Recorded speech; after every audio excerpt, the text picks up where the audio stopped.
अस्सलाम वालेकुम viewers, my name is Bilal Khan और मैं ख़ान एस्टेट के प्लेटफॉर्म से आपसे मुखातिब हूँ। मेरा कॉन्टेक्ट नंबर है 0300-900-3136। आप मेरे से इस नंबर पे एलडीसीटी से रिलेटेड कोई भी इंफॉर्मेशन, कोई भी क्वेरी आपके जहन में आ रही हो तो वो उसके लिए आप मेरे से रब्ता कर सकते हैं। मेरा व्हाट्सएप का लिंक भी जो है डिस्क्रिप्शन में मौजूद है।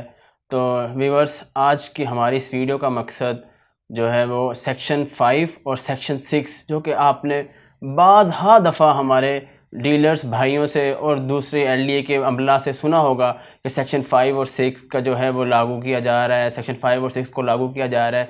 लेकिन बेसिकली ये सेक्शन 5 और सेक्शन 6 हैं क्या चीज़? इनको ये कौन से एक्ट हैं जिसके सेक्शंस हैं, इनको कौन इम्प्लीमेंट कर सकता है, इनका क्राइटेरिया क्या है, ये किस तरीके से इम्प्लीमेंट हो सकते हैं? इस चीज़ को कोई भी जो है आज तक मेरा ख़्याल है प्रॉपरली ना जानता होगा, ना ही किसी ने एक्सप्लेन किया होगा। तो व्यूअर्स, आज मैं ये सारी queries related to section 5 and section 6 आप सब भाइयों के सामने इंशाल्लाह ये जो है ना वो ब्रीफली और शॉर्ट टाइम के अंदर कोशिश करूँगा मैं कि बेहतरीन तरीके से इनको एक्सप्लोर कर सकूँ। तो व्यूअर्स, हम स्टार्ट करते हैं अपनी वीडियो का मेन मकसद सेक्शन 5 एंड 6। तो सेक्शन 5 एंड 6 जो हैं वो लैंड एक्विजिशन एक्ट 1894 के सेक्शंस हैं। इस एक्ट को बेसिकली बनाया ही इस मकसद के लिए गया था कि जब कोई हुकूमत को ज़रूरत पड़े पब्लिक पर्पस के लिए ज़मीन एक्वायर करने की, तो इस एक्ट के ज़रिए हुकूमत जो है ज़मीन एक्वायर करती है। तो व्यूअर्स, ये जो सेक्शंस 5 और 6 जो हमने बाज़ दफ़ा सुने हैं अपने डीलर्स हजरात और डीलर्स भाइयों के मुँह से, या जो है हमने एलडीए का जो अमला है उससे भी अक्सर सुना जाता है सेक्शन 5 और 6 जो इम्प्लीमेंट किया जा रहा है। तो बेसिकली ये सेक्शन 5 और 6 लैंड एक्विजिशन एक्ट 1894 के सेक्शंस हैं। व्यूअर्स, ये जो सेक्शंस हैं ये बेसिकली एक तरतीब के साथ चल रहा है ये काम। इसमें सबसे पहले सेक्शन 4 आता है, फिर सेक्शन 5, 6 और बेसिकली ऑनवर्ड ये काम चल रहा होता है। तो व्यूअर्स, हम इन चीज़ों को एक्सप्लेन करते हैं। तो लेट्स स्टार्ट। पहले हम स्टार्ट करते हैं सेक्शन 4 से। सबसे पहले इस एक्ट के अंदर सेक्शन 4 एक्विजिशन के जो अमल है उसके अंदर सबसे पहले सेक्शन 4 आता है। सेक्शन 4 में क्या है? सेक्शन 4 में जो कलेक्टर साहब की पावर्स को डिक्लेयर किया गया है कि कलेक्टर साहब की पावर्स हैं कि वो एक जो है खसरा नंबर और जो एक मौजे की जो ज़मीन है किस पर्पस के लिए, किस इलाके की ज़मीन किस मकसद के लिए हुकूमत को दरकार है, वो उस चीज़ को क्लैरिफाई करते हैं। और फिर एक जो है नोटिस, जो ज़मीन जहाँ की ज़मीन होती है, जिस मौजे की ज़मीन होती है, वहाँ की जो नॉमिनेटेड और प्रोमिनेंट प्लेसेस होती है, वहाँ पे एक नोटिस चस्पा किया जाता है कि ये इलाका, ये मौजे की ये ज़मीन, ये खसरा नंबरान जो है गवर्नमेंट को फ़लाँ पर्पज़ के लिए, फ़लाँ पब्लिक पर्पज़ के लिए, पब्लिक एट लार्ज के इंटरेस्ट के लिए दरकार हैं। तो वो जो है कलेक्टर साहब वहाँ पे उन नोटिस को चस्पा कर देते हैं ताकि लोगों को आगाही मिल जाए कि ये ज़मीन जो है हुकूमत एक्वायर करने जा रही है। व्यूअर्स, इसके बाद आता है सेक्शन 5। सेक्शन 5 में जो है वो 2 पावर्स हैं। एक कमिश्नर साहब की पावर है और दूसरा ऑफिशियल जो गवर्नमेंट है उस टाइम की, उसकी पावर्स हैं। व्यूअर्स, अगर जो ज़मीन जो एक्वायर की जा रही है वो अगर किसी पब्लिक पर्पस के लिए एक्वायर की जा रही है तो उसमें कमिश्नर साहब की पावर्स हैं। और अगर जो ज़मीन है वो किसी गवर्नमेंट की कंपनी के लिए या किसी जो है गवर्नमेंट का कोई अपना डिपार्टमेंट जो है उसके लिए एक्वायर की जा रही है, तो या वहाँ पे कोई गवर्नमेंट की बिल्डिंग बनने जा रही है, ऐसी चीज़ें बनने जा रही हैं, तो उसके लिए जो है ऑफिशियल जो उस वक्त की गवर्नमेंट है उसकी पावर्स हैं।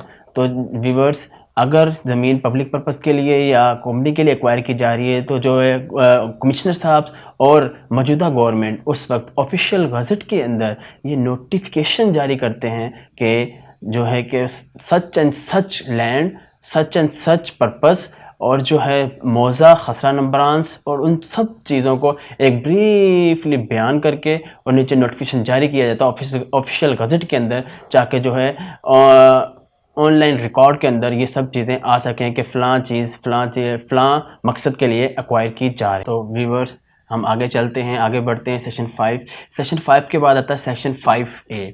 सेक्शन 5A में क्या है? सेक्शन 5A में जो जिन लोगों की ज़मीन एक्वायर की जा रही है या जिन लोगों की जो ज़मीन है उसको एक्वायर करने की नोटिस जारी कर दिए गए हैं, उनको सुनने का एक मौका दिया जाता है। कलेक्टर साहब एक टाइम एंड डेट फिक्स करते हैं जिस दिन उनको सुना जाता है। उनके जो ऑब्जेक्शंस हैं उनको रिलेटेड टू अवार्ड या उनकी ज़मीन के रिलेटेड या जो मार्केट वैल्यू के रिलेटेड उनको जो ऑब्जेक्शंस हैं वो इन राइटिंग कलेक्टर साहब को वो पेश करते हैं। कलेक्टर साहब जो है उनको सुनते हैं और उनको मुकम्मल एक जो है वो वक्त देते हैं और उसके बाद सुनने के बाद उसने फ़ैसला महफूज करके कमिश्नर साहब के पास पेश कर देते हैं। कमिश्नर साहब फिर इस फ़ैसले को और लोगों को सुनते हैं और उसके बाद कमिश्नर साहब फाइनल जो डिसीजन है वो देते हैं। तो व्यूअर्स, इसके बाद सेक्शन 6 आता है। सेक्शन 6 में जो है वो कमिश्नर साहब सेक्शन 5 और सेक्शन 5A की कार्रवाई के बाद ये डिक्लेयर कर देते हैं कि जो ये मौज़ा, ये खसरा, ये लैंड पब्लिक पर्पस या कंपनी के लिए हुकूमत को ज़रूरत है या दरकार है, जो लिहाजा हुकूमत या पब्लिक डिपार्ट या गवर्नमेंट का कोई भी डिपार्टमेंट इस मौज़े, इस इलाके की इस ज़मीन को एक्वायर करने के लिए तैयार है। सेक्शन 6 में कमिश्नर साहब उस वक़्त तक ये ऑफिशियल नोटिस जारी नहीं करते तब तक उनको जिस ज़मीन और जो क्या उसका नाम है लैंड एक्वायर करने का हुक्म दिया गया है उसके इवज़ अवार्ड जारी ना कर दें। हुकूमत की तरफ से या जो डिपार्टमेंट उस चीज़ जगह को या उस लैंड को एक्वायर करवाने के लिए जा रहा है वो जब तक कमिश्नर साहब को वो अवार्ड जो उस ज़मीन के इवज़ जारी किया जाना है उसकी मुकम्मल तफसीलात, मुकम्मल जो मनी है वो प्रोवाइड ना कर दे, उस वक़्त तक जो है कमिश्नर साहब इस चीज़ को डिक्लेयर नहीं करते कि ये ज़मीन, ये मौज़ा, ये लैंड एक्वायर की जा रही है। सबसे पहले उनको अवार्ड दिया जाता है, लोगों के लिए अवार्ड डिक्लेयर किया जाता है, उसके बाद ज़मीन एक्वायर की जाती है। तो व्यूअर्स, हम आगे बढ़ते हैं और इसके सेक्शन 6 के बाद सेक्शन 7 की कार्रवाई की जाती है। उसमें जो है जब कमिश्नर साहब एक अवार्ड जारी कर देते हैं और ऑफिशियल गज़ेट में जो है वो नोटिफिकेशन जारी कर देते हैं कि ये ज़मीन, ये मौज़ा, ये खसरा नंबरान जो है पब्लिक पर्पस के लिए या पब्लिक एट लार्ज के इंटरेस्ट के लिए हुकूमत या कोई पब्लिक गवर्नमेंट का डिपार्टमेंट जो है उसको एक्वायर करने जा रहा है, तो जो है उसके बाद सेक्शन 7 की कार्रवाई की जाती है और उसमें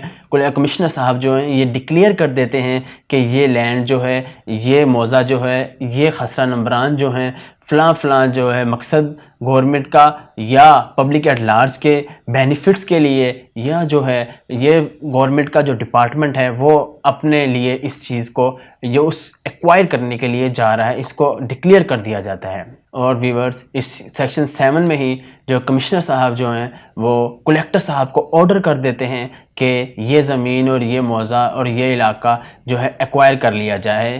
तो व्यूअर्स, इसके बाद सेक्शन 8 आता है। सेक्शन 8 में जो है कलेक्टर साहब उस ज़मीन को मार्क करते हैं, जो ज़मीन एक्वायर की जानी है उस ज़मीन पे जो एक प्लान लेआउट बना हुआ है उसको वहाँ पे लागू कर देते हैं और जो है ज़मीन जो है फिर जिस मकसद के लिए और जिस पर्पज़ के लिए एक्वायर की गई होती है उस मकसद के लिए उस ज़मीन को यूज़ किया जाता है। तो व्यूअर्स, इसके बाद सेक्शन 9 एंड ऑनवर्ड सेक्शंस आते हैं। सेक्शन 9 उनकी थोड़ी सी ब्रीफ समरी में आपको यहाँ पे जो है वो प्रोवाइड कर देता हूँ। सेक्शन 9 जो है उसमें जिन लोगों की ज़मीन एक्वायर की जाती है उनको अवार्ड जारी करने के लिए डेट टाइम फ़िक्स किया जाता है ताकि वो आएँ और उस डेट और टाइम को उनकी जो ज़मीन, उनके खसरा नंबरान से या उनके जो लैंड को एक्वायर किया गया है उसके इवज़ जो उनको अवार्ड, जो उनको कंपनसेशन के तौर पर पैसे इशू किए गए हैं गवर्नमेंट की तरफ से, वो उनको रिसीव करवाए जाएँ। इसी तरह आगे चलते हुए इसी एक्ट के अंदर एक सेक्शन 16 आता है। सेक्शन 16 जो है उसमें कलेक्टर साहब को ये पावर्स दी गई हैं कि जब अवार्ड कमिश्नर साहब की तरफ से जारी कर दिया जाए और जो लोगों का है, जो लोग इंटरेस्टेड थे, जिन लोगों की ज़मीन एक्वायर की गई थी उनको वो अवार्ड दे दिया गया है, उसके बाद कलेक्टर साहब के ये पावर्स हैं कि वो उस ज़मीन को एक्वायर कर लेते हैं और जिस मकसद और पर्पज़ के लिए वो ज़मीन एक्वायर की गई होती है उसको वो पूरा करवाने के लिए, माय तकमील को पहुंचाने के लिए उसमें काम जारी कर। व्यूअर्स, ये थे सेक्शन 5 एंड 6 की ब्रीफ हिस्ट्री जो कि हमने अक्सर अपने डीलर्स भाइयों से सुना होगा PFN6 इम्प्लीमेंट कैसे आ रहा है, बेसिकली सेक्शन 5 एंड 6 था क्या, है क्या चीज़, वो हमने कोशिश की है कि इस अपनी वीडियो में आप सब भाइयों को वो बयान किया जाए। तो व्यूअर्स, इसी के साथ अगर किसी भाई को कोई क्वेरी, मज़ीद कोई परेशानी, कोई भी मसला हो रिलेटेड टू सेक्शन 5 एंड 6 या related to each and everything in LDACT, तो वो मेरे से रब्ता कर सकते हैं। मेरा जो है कॉन्टेक्ट नंबर वो मेरी स्क्रीन पे भी शो हो चुका है, आप सब भाई इसको काइंडली नोट भी फरमा लें। और जो है अगर कोई भाई सेक्शन 5 और 6 से रिलेटेड जो डिटेल्ड पढ़ना चाह रहे हैं तो वो हमारी स्क्रीन पे शो हो रहा है आपको। ये है लैंड एक्विजिशन एक्ट 1894। कोई भी भाई इसको गूगल भी कर सकता है, इसको निकाल के आप मुकम्मल तफसील के साथ इसको स्टडी भी कर सकते हैं। तो व्यूअर्स, इसी के साथ आप अपने भाई को इजाज़त दें। अगर आपको हमारी वीडियो पसंद आई है तो हमारा चैनल ज़रूर सब्सक्राइब करें, और related to LDACT, center park या जामिन सिटी जो है, कोई भी इंफॉर्मेशन आपको चाहिए हो तो आप हमारी वेबसाइट भी जो है विज़िट कर सकते हैं। इसके अलावा आप बेल आइकॉन को लाजमी दबाइए ताकि कोई भी हमारे ऑफिशियल यूट्यूब चैनल पे कोई भी हम न्यूज़ अपडेट देते हैं या कोई भी related to LDACT, center park या जामिन सिटी के रिलेटेड कोई भी जो है इंफॉर्मेशन हम जो है अपने यूट्यूब चैनल पे प्रोवाइड करते हैं तो सबसे पहले आपको मिले।